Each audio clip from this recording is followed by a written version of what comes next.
مولاي صل وسلم دائما أبدا على حبيبك خير الخلق كلهم. اپنے ہونٹ لگا کر اگر یہ ممکن نہ ہو، ممکن نہ ہونے سے مراد کیا ہے؟ رش زیادہ ہو، بھیڑ ہو، لوگوں کا ازدحام ہو. دوسری صورت فقہاء نے کتابوں میں، فقہ کی کتابوں میں یہ باتیں لکھی ہوئی ہیں، یہ علماء گواہی دیں گے اور آپ ان سے استفسار کیا کریں، پوچھا کریں. دوسری صورت بتائی فقہاء نے کہ اگر یہ ممکن نہ ہو تو ہاتھ لگا کے ایسے چوم لیجیے. افضل کیا ہے؟ لب لگا کے، ڈائریکٹ ہونٹ سے چوم لیجیے. ممکن نہ ہو تو ہاتھ لگا کر اس کو یوں چوم لیجیے. اور یہ بھی ممکن نہ ہو تو یہ جو میرے ہاتھ میں لاٹھی ہے اس کا استعمال کیا جائے، عصا کا استعمال کیا جائے اور اپنی اسٹک پہنچائیے، اسٹک کو، لاٹھی کو اس میں ٹچ کیجیے اور اس کو چوم لیجیے. اور یہ بھی ممکن نہ ہو تو فقہاء نے یہاں تک فرمایا کہ دور ہی سے یوں اشارہ کیجیے، چومیے اور طواف شروع کیجیے. سبحان اللہ سبحان اللہ. یہ مختلف صورتیں کیوں ہیں؟ یہ کیوں نہیں کہہ دیا گیا کہ بھئی گناہ جذب کرتا ہے، جاؤ کسی طرح دھکا مکی کرو، مارو ایک دوسرے کو، گراؤ پڑاؤ اور کسی طرح گناہ جا کے جذب کرواؤ؟ نہیں، ایک مومن کو اذیت دینا حرام ہے اور اس کی حرمت میں کوئی شبہ ہی نہیں. بے شک. اس لیے کسی کو اذیت نہ دو، کسی کو تکلیف نہ پہنچاؤ. ممکن ہو موقع مل جائے چوم، نہ ملے یہ والی صورت، یہ بھی نہ ملے یہ والی صورت، اور یہ بھی نہ ملے. آج کی ماڈرن دنیا بہت پیچھے ہے جو فلائنگ کس کا کانسیپٹ دے رہی ہے. یہ فلائنگ کس یہی ہے نا، آج کی ماڈرن دنیا بہت پیچھے ہے. ہماری شریعت کی کتابوں میں 1400 سال سے یہ فلائنگ کس کا کانسیپٹ موجود ہے. سبحان اللہ. یوں ہاتھ کرو، چومو، طواف شروع کرو. یہ باتیں بتانے کا مقصد سمجھ میں آ گیا کہ نہیں آ گیا؟ آ گیا نا. جب حضرت تشریف لائیں پروگرام کے اختتام کے بعد بہت سکون سے، اطمینان سے اگر کوشش کریں تو سب کے لیے مسافہ ممکن ہے. اگر اطمینان سے کریں تو ہلڑ بازی کریں گے تو پھر گڑبڑ ہوگی. تو پھر ایسی صورت میں میری نگاہ نے جھک جھک کے لے لیے بوسے، جہاں جہاں سے تقاضائے حسن یار ہوئے. لیکن اذیت نہیں دینا ہے کسی کو، تکلیف نہیں پہنچانا ہے کسی کو، ہے نا. درود شریف پڑھ لیں. اللهم صل على سيدنا وشفيعنا مولانا محمد وعلى آله وسلم. صلاة وسلاما عليك يا رسول الله صلى الله تعالى عليه بحسنه وجماله وبارك وسلم. مولاي صل وسلم دائما ابدا على حبيبك خير الخلق كلهم. یہ نصیر الدین شاہ نصیر کی ایک غزل کے کچھ اشعار آپ کو سناتا ہوں، اور اپنے مرشد کی محبت میں اور ان کی شخصیت کو پیش نظر رکھ کر سنیں گے تو انشاءاللہ لطف آئے گا. انشاءاللہ. فرماتے ہیں کبھی ان کا نام لینا، کبھی ان کی بات کرنا. کبھی ان کا نام لینا، کبھی ان کی بات کرنا. میرا ذوق ان کی چاہت، میرا شوق ان پہ مرنا. میرا ذوق ان کی چاہت، میرا شوق ان پہ مرنا.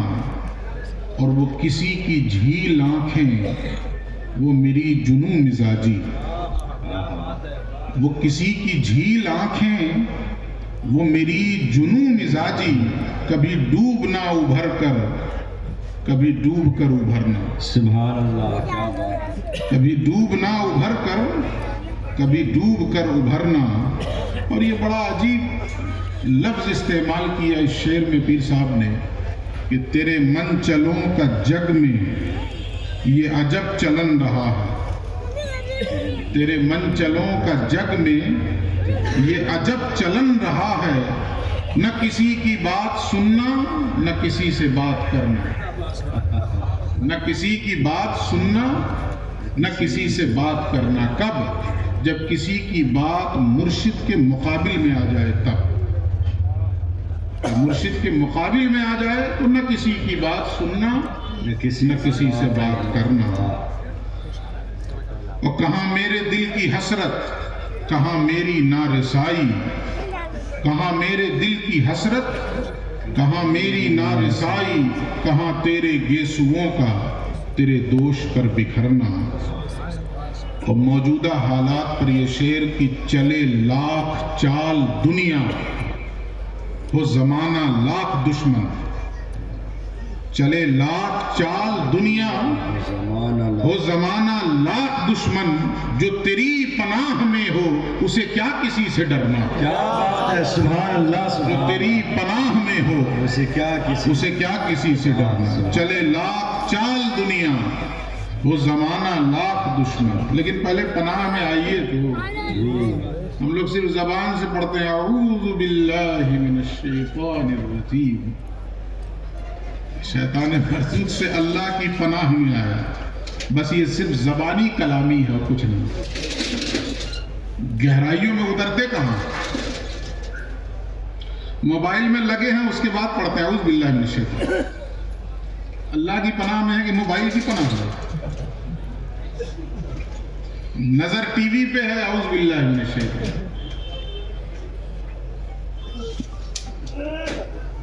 یہ صورتحال ہے. اگر واقعی ہم اس کی پناہ میں چلے جائیں تو پھر کون بگاڑ لے گا ہمارا؟ وَمَن يَتَوَكَّلْ عَلَى اللَّهِ فَهُوَ حَسْبُهُ. جو اللہ ہی پر مکمل بھروسہ کرے پھر اللہ اس کے لیے کافی. بے شک، سبحان اللہ. لیکن بھروسہ کریں تو ہم بھروسہ کرتے کہاں؟ توکل کرتے کہاں؟ اللہ. توکل اس چیز کا نام نہیں ہے بھوک لگی ہے، جیب میں پیسے ہیں اور اس کے بعد کہیں کہ اللہ پر بھروسہ. اس کا نام توکل نہیں ہے، اس کا نام بھروسہ نہیں ہے. توکل اور بھروسہ یہ ہے کہ بظاہر کوئی سبب موجود نہ ہو،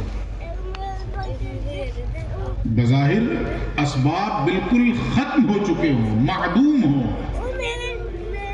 اس کے باوجود دل مطمئن ہو کہ اللہ ہے نا. واہ کیا بات ہے، سبحان اللہ. تب ہے توکل. بے شک. اسباب موجود ہیں اس کے بعد کہتے ہیں بھروسہ ہے اللہ. اللہ پر نہیں، اسباب پہ ہے. اور اس کی سب سے خوبصورت مثال حضرت موسیٰ کی زندگی میں. حضرت موسیٰ اپنی قوم کو لے کر نکلے فرعون کے ظلم سے بچانے کی خاطر. حضرت موسیٰ لے کر اپنی قوم کو نکلے. پیچھے سے فرعون کو خبر لگی، وہ بھی آیا اپنے پورے لاہو لشکر کے ساتھ. حضرت موسیٰ آگے نکلے ہیں اپنی قوم کے ساتھ. وہاں پہنچے جہاں سامنے دریا ہے، راستہ بند، آگے دریا.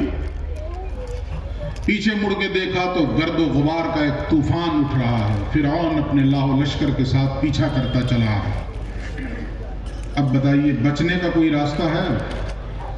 آگے دریا اور پیچھے لشکر فرعون کا.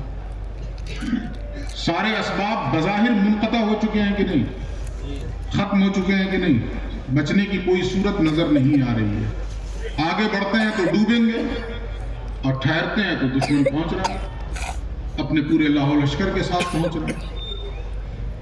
ہم ہوں تو کیا ہو؟ وہی ہوا حضرت موسیٰ کی قوم کی حالت ہوئی. انہوں نے کیا کہا؟ اِنَّا لَمُدْرَكُونَ. موسیٰ مروا دیا ہمیں آپ نے. اس سے تو اچھے وہی تھے، دائیں بائیں نکل کے بھاگ بھی سکتے تھے. اب یہاں کیا ہے؟ اب کہاں جائیں؟ تو سامنے دریا اور پیچھے فرعون. بظاہر موت کے علاوہ کوئی دوسری راہ نظر نہیں آ رہی، دکھ نہیں رہی. لیکن ایسی سچویشن میں حضرت موسیٰ کا جواب کیا ہے؟ ذرا پلٹیے قرآن اور پڑھیے.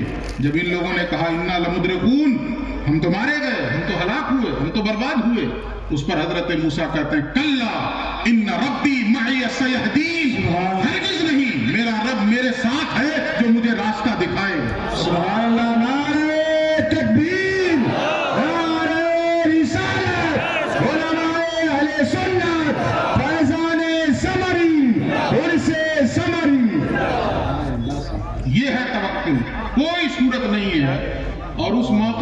حضرت موسیٰ کہتے ہیں میرا رب میرے ساتھ ہے، سیہدین، جو مجھے عنقریب راستہ دکھائے، جو عنقریب راستہ دے گا۔ اور دیا نا، حضرت موسیٰ کو حکم ہوا مارو اپنی عصا کو اسی دریا کے اندر، اور مارا اور دریا سے راستہ نمودار ہوا ہے۔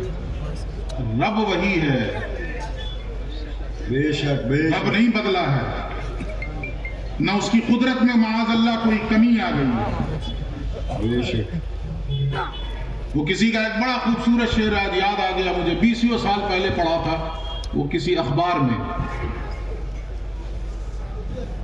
وہی دریائے نیل اب بھی، وہی فرعون کے لشکر، وہی دریائے نیل اب بھی، وہی فرعون کے لشکر، عصا موجود ہے لیکن کوئی موسیٰ نہیں دکھتا۔ کیا بات ہے، سبحان اللہ، عصا موجود ہے لیکن کوئی موسیٰ نہیں دکھتا۔ سبحان اللہ، سبحان اللہ۔ اس توکل اور اس یقین کے ساتھ مارو تو ہم کہتے ہیں اس عصا کا کمال تھا، یہ سمجھتے ہیں اس عصا کا کمال تھا۔ موسیٰ کے ہاتھ میں عصا نہ ہوتا تو کیا اس معجزے کا ظہور نہ ہوتا؟ اس عصا کا کمال نہیں ہے، اس ہاتھ کا کمال ہے۔ بے شک، سبحان اللہ۔ وہ جو ایک واقعہ مشہور ہے بابا صاحب کے تعلق سے، بابا فرید کے تعلق سے، جس مٹی کو چھوتے تھے تو مٹی سونا بن جاتی تھی، تو کسی کو یہ ہوا کہ چلو اس مٹی کو چھوئے ہیں سونا بن جا رہی ہے وہ مٹی، چل کے پوری مٹی کھود کے لے آتے، اور جس قدر ممکن ہو سکا اس نے کھودا اور رات بھر کوشش کرتا رہا، اس ہاتھ سے چھو رہا، اس ہاتھ سے چھو رہا، کایا کو سونا بنے، مٹی کی مٹی۔ بابا صاحب سے گیا شکایت لگانے کہ حضور کیا بات ہے، آپ نے ایک بار چھوا تو مٹی سونے میں تبدیل ہوئی، میں پوری رات چھو رہا ہوں بلکہ گوندھ رہا ہوں لیکن کوئی تبدیلی نظر نہیں آتی۔ تو بابا صاحب نے کہا مٹی لے آؤ گے، فرید کا ہاتھ کہاں سے لاؤ گے؟ کیا بات ہے، سبحان اللہ۔ عصا موجود ہے لیکن کوئی موسیٰ نہیں دکھتا۔ پھر سے شعر سنیے کہ چلے لاکھ چال دنیا، ہو زمانہ لاکھ دشمن، جو تیری پناہ میں ہو اسے کیا کسی سے ڈرنا۔ بے شک، لیکن پہلے تو یہ ہے کہ پناہ میں آئیے تو صحیح۔ مقطع سن لیجئے کہ وہ کریں گے نا خدائی تو لگے گی پار کشتی، وہ کریں گے نا خدائی تو لگے گی پار کشتی، ہے نصیر ورنہ مشکل تیرا پار یوں اترنا، کیا بات ہے۔ ہے نصیر ورنہ مشکل تیرا پار یوں اترنا۔